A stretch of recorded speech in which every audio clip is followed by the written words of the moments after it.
সংবাদ সবাইকে স্বাগত জানাচ্ছি আমি ফিরোজ তোহা। শুরুতেই সংবাদ শিরোনাম।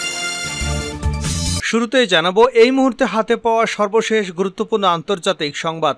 ইরান ইসরায়েল ফিলিস্তিনি ত্রিমুখী যুদ্ধ চলছে। শেষমেশ ইসরায়েলি সেনাবাহিনী দক্ষিণ গাজার রাফা শহরের একটি বাড়িতে বোমা হামলা চালিয়েছে। এতে ৬ জন নিহত হয়েছেন এবং আহত হয়েছেন আরও বেশ কয়েকজন। এবারে জানাবো ফিলিস্তিনের অবরুদ্ধ গাজা উপত্যকা ইসরায়েলের যুদ্ধের প্রতিবাদে দেশটির সঙ্গে সব ধরনের বাণিজ্য স্থগিত করেছে তুরস্ক। ছোট্ট এই উপত্যকায় ইসরায়েল নিরবিচ্ছিন্ন এবং পর্যাপ্ত ত্রাণ সহায়তা প্রবেশের অনুমতি না দেওয়া পর্যন্ত এই নিষেধাজ্ঞা বলবৎ থাকবে। এদিকে মৌসুমি বৃষ্টির কারণে কেনিয়া সহ পূর্ব আফ্রিকার দেশগুলোতে ভয়াবহ বিপর্যয় নেমে এসেছে। অতি বৃষ্টির কারণে এলাকাগুলো বন্যায় ভেসে গেছে। শেষ খবর পাওয়া পর্যন্ত ভারী বৃষ্টিপাতে ১৮৮ জনের মৃত্যু হয়েছে। এবারে থাকছে যুক্তরাষ্ট্রে ফিলিস্তিনপন্থী বিক্ষোভ চলাকালে এক অধ্যাপককে গ্রেপ্তার করার সময় তার পাঁজরের ৯টি হাড় এবং একটি হাত ভেঙে দিয়েছে পুলিশ। ভুক্তভোগী শিক্ষক এক বিবৃতিতে এ খবর জানিয়েছেন।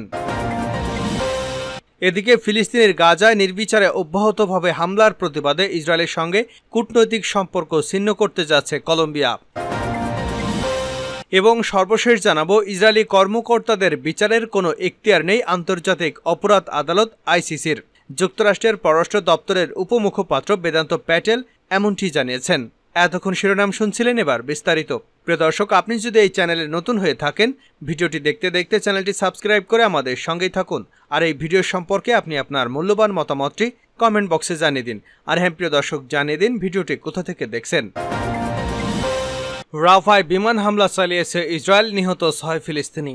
ইসরায়েলি সেনাবাহিনী দক্ষিণ গাজা রাফা শহরে একটি বাড়িতে বোমা হামলা চালিয়েছে। এতে ৬ জন নিহত হয়েছেন এবং আহত হয়েছেন আরও বেশ কয়েকজন। শহরের আল জহুরের আশপাশে আগাথানা হামলায় আরও বেশ কয়েকজন আহত হয়েছে বলে জানিয়েছে ওয়াফা নিউজ। প্রতিবেদনে বলা হয়েছে, রাফা শহরের পশ্চিমের তাল আল সুলতান পাড়ায় একটি বাড়িতে ইসরায়েলি বোমা হামলার পরও বেশ কয়েকজন আহত হয়েছেন। এছাড়া মধ্য গাজায় বুরেস ক্যাম্প লক্ষ্য করে বোমা হামলায় আরও ৯ জন নিহত হয়েছেন। এর আগে ফিলিস্তিনের মুক্তিকামী সংগঠন হামাসের সঙ্গে যুদ্ধবিরতি আলোচনা চললেও গাজার দক্ষিণাঞ্চল রাফা নগরীতে অভিযান চালানো হবে বলে হুঁশিয়ারি দিয়েছেন ইসরায়েলের প্রধানমন্ত্রী বেনিয়ামিন নেতানিয়াহু। মঙ্গলবার গাজায় যুদ্ধবিরতি এবং জিম্মি মুক্তির একটি চুক্তিতে পৌঁছানোর চেষ্টা চলার মাঝে নেতানিয়াহু একথা বলে। গত ৭ অক্টোবর থেকে গাজা উপত্যকায় ইসরায়েলি আগ্রাসনে নিহত ফিলিস্তিনের সংখ্যা বেড়ে ৩৪,০০০-এ দাঁড়িয়েছে। এছাড়া ইসরায়েলি বর্বর আক্রমণে আরও ৭৭,৮১৬ জন আহত হয়েছেন। বৃহস্পতিবার মন্ত্রণালয় জানিয়েছে, গত ২৪ ঘন্টায় ইসরায়েলি হামলায় অন্তত ২৮ ফিলিস্তিনি নিহত এবং আরও ৫১ জন আহত হয়েছেন। বিবৃতিতে বলা হয়েছে, অনেক মানুষ এখনও ধ্বংসস্তূপের নিচে এবং রাস্তায় আটকা পড়ে আছেন এবং উদ্ধারকারীরা তাদের কাছে পৌঁছতে পারছেন না। ইসরায়েলের সঙ্গে সব ধরনের বাণিজ্য বন্ধ করলেন এরদোয়ান। ফিলিস্তিনের অবরুদ্ধ গাজা উপত্যকায় ইসরায়েলের যুদ্ধের প্রতিবাদে দেশটির সঙ্গে সব ধরনের বাণিজ্য স্থগিত করেছে তুরস্ক। ছোট্ট এই উপত্যকায় ইসরায়েল নিরবিচ্ছিন্ন এবং পর্যাপ্ত ত্রাণ সহায়তা প্রবেশের অনুমতি না দেওয়া পর্যন্ত এই নিষেধাজ্ঞা বলবৎ থাকবে। শুক্রবার তুর্কি বাণিজ্য মন্ত্রণালয়ের বরাতে এসব তথ্য জানিয়েছে বিবিসি। পশ্চিমা সামরিক জোট ন্যাটোর সদস্য হলেও গাজায় ইসরায়েলের হামলার কঠোর সমালোচক মুসলিম দেশ তুরস্ক। গত অক্টোবরে গাজা যুদ্ধ শুরুর পর থেকে বেশ শক্তভাবে ফিলিস্তিনের পক্ষে অবস্থান নিয়েছেন দেশটির প্রেসিডেন্ট রিসেপ তাইপ এরদোগান। এছাড়াও প্রায় প্রতিদিন ইসরায়েল ও দেশটির প্রধানমন্ত্রী বেনিয়ামিন নেতানিয়াহুকে তুলোধনা করছেন তিনি। একই সঙ্গে ইসরায়েলকে নিঃশর্ত সমর্থনের জন্য পশ্চিমাদের নিন্দাও করেছেন। গত বছর দুদেশের মধ্যে ৭০০ কোটি মার্কিন ডলার বাণিজ্য হয়েছে। এবার তেল আবিবের সঙ্গে বাণিজ্য থেকে সরে এলো আঙ্কারা। এক বিবৃতিতে তুরস্ক বলছে, এই বাণিজ্য স্থগিতাদেশ সব ধরনের পণ্যের আওতায় পড়বে। ইসরায়েল সরকার গাজায় নিরবিচ্ছিন্ন এবং পর্যাপ্ত মানবিক সহায়তা প্রবেশের অনুমতি না দেওয়া পর্যন্ত তুরস্ক কঠোরভাবে এই নতুন পদক্ষেপ বাস্তবায়ন করবে। তুরস্কের প্রেসিডেন্ট রিসেপ তাইপ এরদোগান স্বৈরশাসকের মতো আচরণ করছেন বলে অভিযোগ করেন ইসরায়েলের পররাষ্ট্রমন্ত্রী ইসরায়েল কাজ। এক এক্স বার্তায় তিনি বলেন, এরদোগান তুর্কি জনগণ এবং ব্যবসায়ীদের স্বার্থকে উপেক্ষা করেছেন এবং আন্তর্জাতিক বাণিজ্য চুক্তি ক্ষুণ্ণ করেছেন। ইসরায়েলি পররাষ্ট্র মন্ত্রণালয়কে তুরস্কের সঙ্গে বাণিজ্যের বিকল্প খুঁজে বের করার নির্দেশ দিয়েছে কাজ। স্থানীয় উৎপাদন এবং অন্যান্য দেশ থেকে আমদানির উপর দৃষ্টি নিবদ্ধ করার কথা বলেছেন তিনি। কেনিয়ায় ভারী বৃষ্টিপাতে ১৮৮ জনের মৃত্যু। মৌসুমি বৃষ্টির কারণে কেনিয়া সহ পূর্ব আফ্রিকার দেশগুলোতে ভয়াবহ বিপর্যয় দেখা দিয়েছে। বৃষ্টির কারণে অনেক এলাকায় বন্যা এবং ভূমিধস দেখা দিয়েছে। রাস্তাঘাট, সেতু এবং অবকাঠামোগত ক্ষয়ক্ষতিও হয়েছে অনেক। কেনিয়া জানিয়েছে, দেশটিতে বৃষ্টির কারণে সৃষ্ট বিপর্যয়ে এখন পর্যন্ত 128 জনের মৃত্যু হয়েছে। এই বিপর্যয়ে কেনিয়ার 125 জন আহত হয়েছেন, নিখোঁজ রয়েছেন 90 জনের মতো। 1.5 লাখেরও বেশি মানুষ স্থায়ীভাবে বাস্তুচ্যুত হয়েছেন।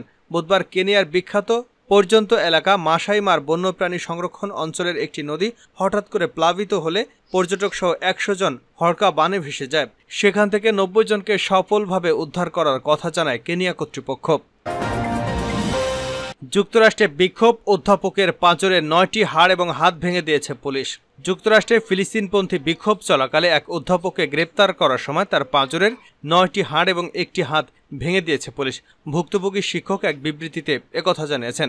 মিজৌরি অঙ্গরাজ্যের সেন্ট লুইসে ওয়াশিংটন ইউনিভার্সিটি ক্যাম্পাসে এ ঘটনা ঘটেছে।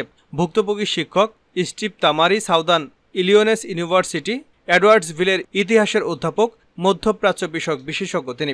এ ঘটনা ধারণ করা একটি ভিডিওতে দেখা যায় গত শনিবার ওয়াশিংটন বিশ্ববিদ্যালয় ক্যাম্পাসে স্টিভ তামারি দৃশ্যত বিক্ষোভকারীদের ছবি তোলা বা ভিডিও ধারণের চেষ্টা করছিলেন। এ সময় কয়েকজন পুলিশ সদস্য বেপরোয়াভাবে গ্রেপ্তার করে নিয়ে যায় তাকে।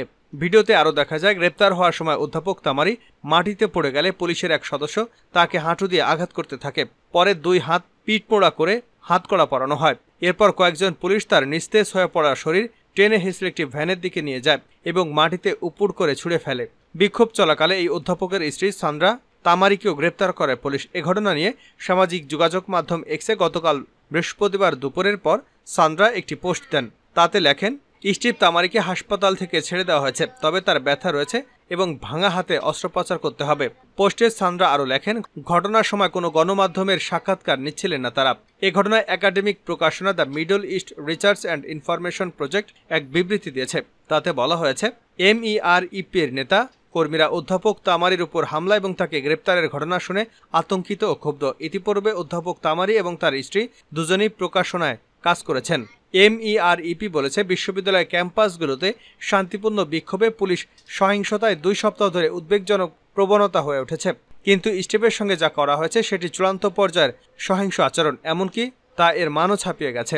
আমরা পুলিশের নিষ্ঠুরতা এবং বিশ্ববিদ্যালয়গুলোর কর্তৃপক্ষ যেভাবে ক্যাম্পাসকে সামরিকীকরণ করেছে তার নিন্দা জানাই, বলেছে MEREP। ইসরায়েলের বিচার করার এখতিয়ার আইসিসির নেই দাবি যুক্তরাষ্ট্রের। ইসরায়েলি কর্মকর্তাদের বিচারের কোনো এখতিয়ার নেই আন্তর্জাতিক অপরাধ আদালতের। যুক্তরাষ্ট্রের পররাষ্ট্র দপ্তরের উপমুখপাত্র বেদান্ত প্যাটেল মঙ্গলবার এমনটি বলেন। খবর RT-র। হেগ ভিত্তিক আদালতটি গাজায় ইসরায়েল প্রতিরক্ষা বাহিনীর কর্মকাণ্ডের জন্য ইসরায়েলি নেতৃত্বের বিরুদ্ধে গ্রেপ্তারি পরোয়ানা জারি করতে পারে, এমন খবর প্রকাশের পর মার্কিন পররাষ্ট্র দপ্তরের উপমুখপাত্র একথা বললেন। ব্লুমবার্গ সোমবার প্রতিবেদনে জানায়, G7 দেশগুলো আইসিসিকে বলেছে তদন্তকারীরা সরাসরি ইসরায়েলি কর্মকর্তাদের টার্গেট করলে দেশটি সম্ভাব্য যুদ্ধবিরতি থেকে ফিরে আসতে পারে। নাগরিকদের উপর আইসিসির এখতিয়ারকে স্বীকৃতি দেয় না যুক্তরাষ্ট্র, তবে দেশটির কিছু গুরুত্বপূর্ণ ক্ষেত্রে এই আদালতকে সহযোগিতা করে। সাংবাদিকদের এমনটা বলেন প্যাটেল। তিনি বলেন, আদালতটি ইউক্রেন, দারফুর, সুদান সম্পর্কিত কিছু গুরুত্বপূর্ণ কাজ করে থাকে, তবে আমি দুঃখিত যে এই সুনির্দিষ্ট ক্ষেত্রে তাদের এখতিয়ার নেই। পশ্চিম জেরুজালেমের কর্মকর্তাদের সংখ্যা প্রধানমন্ত্রী বেনিয়ামিন নেতানিয়াহু, প্রতিরক্ষামন্ত্রী ইয়োব গ্যালন্ট ও IDF প্রধান হার্জি হালেভিকে আইসিসি টার্গেট করতে পারে। টাইমস অফ ইসরায়েল এমনটি জানায়। ইসরায়েল আইসিসিতে স্বাক্ষরকারী দেশ নয়, দেশটি এই আদালতের এখতিয়ারকে স্বীকৃতি দেয় না। মঙ্গলবার প্রকাশিত এক ভিডিওতে নেতানিয়াহু আইসিসির সম্ভাব্য পরোয়ানাকে ঐতিহাসিক ক্ষোভ হিসেবে আখ্যা দেন। তিনি বলেন, ইসরায়েলের নেতা এবং সৈন্যদের যুদ্ধাপরাধী হিসেবে চিহ্নিতের কারণ ইহুদি বিরোধিতার আগুনে জেট ফুয়েল ঢেলে দেবে। তার দেশ আদালতের এখতিয়ারকে স্বীকৃতি দেয় না।